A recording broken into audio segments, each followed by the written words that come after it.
Assalamualaikum warahmatullahi wabarakatuh. Jumpa kembali dengan Pak De Sindiran Sindirun. Tentunya Pak De selalu berharap Anda diberikan suatu kesehatan, keberkahan dan rezeki yang berlimpah di manapun Anda berada, baik di dalam negeri maupun yang sedang merantau di luar negeri. Langsung kita bahas. John Sitorus adalah politisi dari PDIP. Dia mengatakan atau menulis fun fact ya, pemilu 2024 terburuk sepanjang sejarah.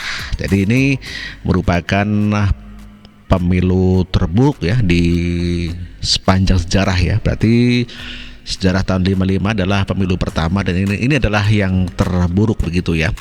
Mulai dari presidennya penculik, ketua KPU diduga melecehkan perempuan hingga keluarga dinasti. Presidennya Prabowo, ketua KPU-nya Hasyim Asyari dan keluarga dinasti. Ini yang dimaksud adalah Gibran sebagai anak Presiden Joko Widodo.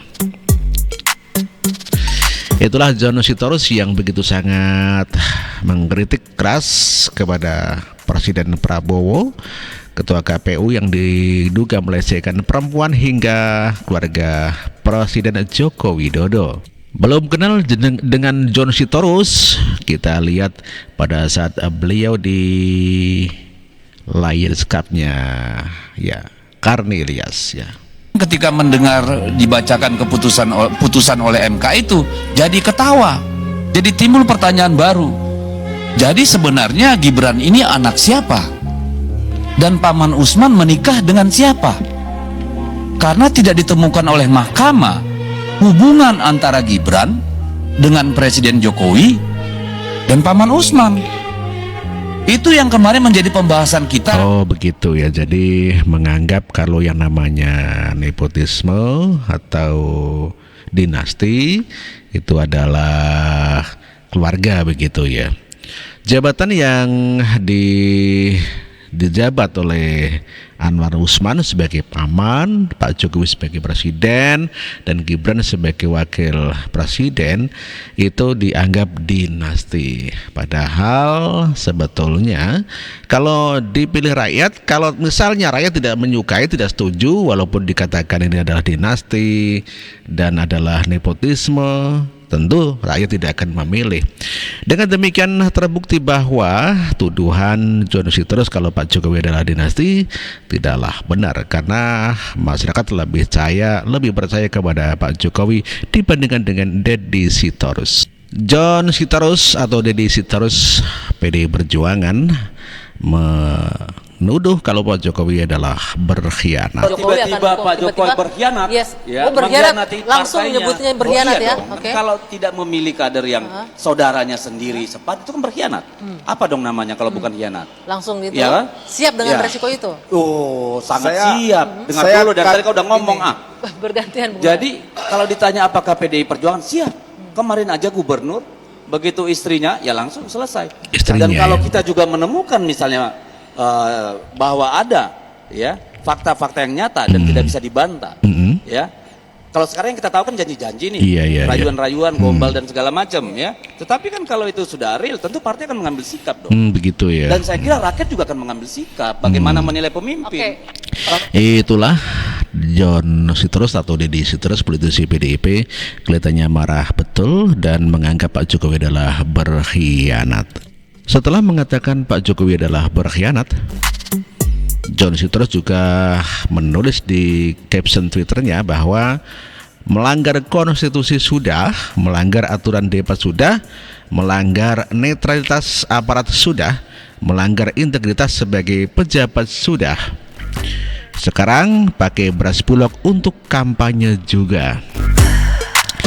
Itulah tuduhan John Sitorus yang begitu sangat vulgar dan ya tegas sekali menuduh Gibran melanggar konstitusi, melanggar aturan debat, melanggar netralitas aparat, melanggar integritas sebagai pejabat, dan sekarang pakai beras bulog untuk kampanye. Sadis banget ini John Sitorus. Deddy Sitorus, anggota DPR RI dari Kalimantan ya. Kita dengar saat dia vlog begitu ya. Selamat pagi Bulungan, selamat pagi Kaltara. Saya Deddy Jefrianteru Sitorus, anggota DPR RI, fraksi PD Perjuangan daerah pemilihan Kalimantan Utara. Saya lagi di Warung Ria ini di Tanjung Selor. Tanjung Selor ya. Dari warga di sini, katanya ada orang yang mengklaim bahwa percepatan pembangunan listrik desa di Kalimantan Utara, khususnya di Bulungan, adalah hasil kerja mereka. Saya ingin bilang ya, yang memperjuangkan listrik di Kalimantan Utara, apalagi Bulungan ya, di semua tempat itu adalah dari anggaran pusat yang kami perjuangkan di Komisi 6 menggunakan dana penyertaan modal negara atau PMN kepada PT PLN sebagai penanggung jawab kelistrikan di Indonesia. Jadi kalau ada orang yang ngomong dia atau mereka yang memperjuangkan listrik, suruh menghadap sama saya. Biar diceritakan bagaimana caranya memperjuangkan listrik itu ya. Saya berharap saudara-saudaraku di Kaltara, bukan berarti saya ingin mengatakan saya hebat atau ingin gibah, tidak. Tetapi apa yang benar harus dikatakan benar. Apa yang tidak benar berarti kebohongan. Dan kebohongan itu dusta, dosa gitu ya. Jadi sekali lagi, dengan segala hormat, tidak ada anggaran lain untuk listrik desa kecuali anggaran dari pusat. Ya, saya nggak tahu lah. Mungkin ada beberapa tempat gitu ya.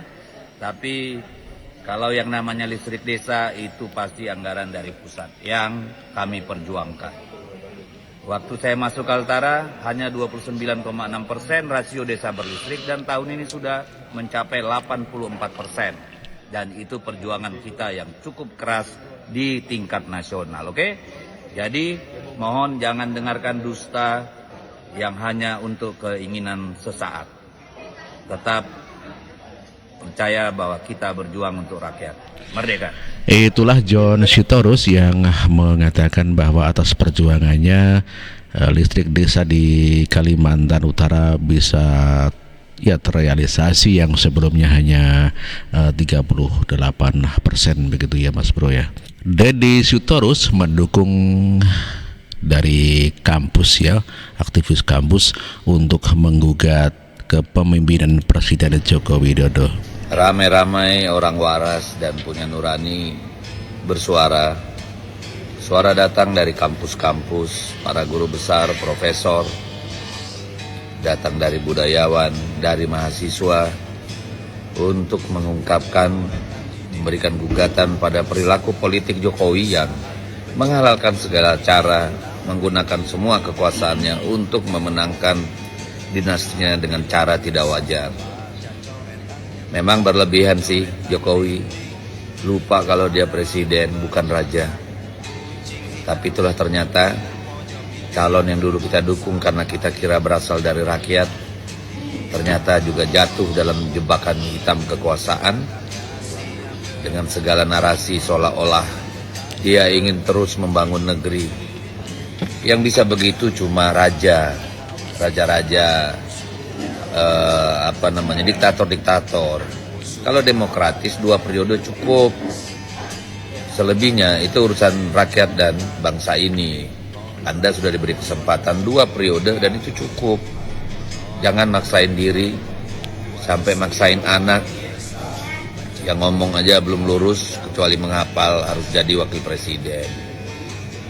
Apakah berharap Pak Prabowo ada apa-apa lalu bisa jadi presiden secara instan? Negara seluas ini kok mau dipimpin anak-anak? Yang benar aja Pak Jokowi. Tobat Pak, tobat. Merdeka. Ya, tuduhan John Sitorus sebetulnya itu tidak begitu benar ya semuanya ya. Pak Jokowi tidak pernah memaksakan anaknya untuk menjadi wakil presidennya Prabowo Subianto. Namun demikian Prabowo Subianto lah yang menginginkan Gibran menjadi wakil presidennya Prabowo Subianto. Kalau dikatakan Pak Jokowi adalah raja, tentu Pak Jokowi tidak bisa menentukan wakil presidennya untuk menang begitu ya, dikarenakan masih diserahkan kepada rakyat dan tetap melalui prosedur dengan mendaftarkan di KPU dan melalui pemilihan umum dan diserahkan kepada rakyat. Bila rakyat tidak menyukai, otomatis ya tidak mungkin Prabowo Gibran akan memenangkan Pilpres kali ini. Jadi tuduhan itu hanya karena memang ya John Sitorus ya, kalah ya, capres dan cawapresnya kalah, Ganjar Mahfud kalah sehingga sakit hati. Oke, saya kira cukup sekian dulu. Terima kasih. Wassalamualaikum warahmatullahi wabarakatuh.